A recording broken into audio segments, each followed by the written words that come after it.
ನಮಸ್ಕಾರ ವೀಕ್ಷಕರೇ, ನೀವು ನೋಡ್ತಿದ್ರ ಸಾಮ್ರಾಟ್ ನ್ಯೂಸ್. ನಾನು ನಿಮ್ಮ ನರ್ಸಿಂಗ್ ಸಾಮ್ರಾಟ್. ಇವಾಗ ನೀವು ನೋಡುತ್ತಾ ಇರುವ ವಿಡಿಯೋ ದೃಶ್ಯ ಬೀದರ್ ನಗರದಿಂದ ಮನ್ನಳ್ಳಿಗೆ ಹೋಗುವ ಮುಖ್ಯ ರಸ್ತೆ ಇದೆ.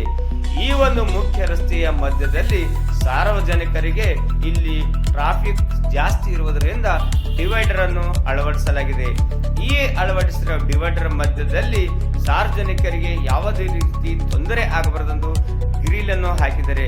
ಆದರೆ ಈ ಹಾಕಿರುವ ಗಿರಿಲು ಯಾರು ಮಾಡಿದರೆ ಆ ಒಂದು ಮಾಡಿರುವ ಗುತ್ತಿಗೆದಾರಗಾಗಲಿ ಅಥವಾ ಆ ಒಂದು ಮಾಡಿರುವ ಜೈಗಾಗಲಿ ಆ ಒಂದು ಮಾಡಿರುವ ಕಾರ್ಮಿಕರಿಗಾಗಲಿ ಈ ರೀತಿ ಕೆಲಸ ಮಾಡೋದಕ್ಕೆ ಮನಸ್ಸಾದ್ರೂ ಹೇಗೆ ಬಂತು ಎಂದು ನಮ್ಮ ಒಂದು ಪ್ರಶ್ನೆ ಕಾಡ್ತಾ ಇದೆ.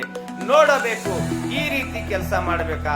ಇಷ್ಟೊಂದು ನಿಷ್ಕಾಳಜಿಯ ಸಾರ್ವಜನಿಕರ ಕಟ್ಟುತ್ತಿರುವ ತೆರಿಗೆಯಲ್ಲಿ ಹಣದ ಒಂದು ದುರ್ಬಳಕೆಯನ್ನು ಇಲ್ಲಿ ಮೇಲ್ನೋಟಕ್ಕೆ ಕಂಡು ಬರ್ತದೆ.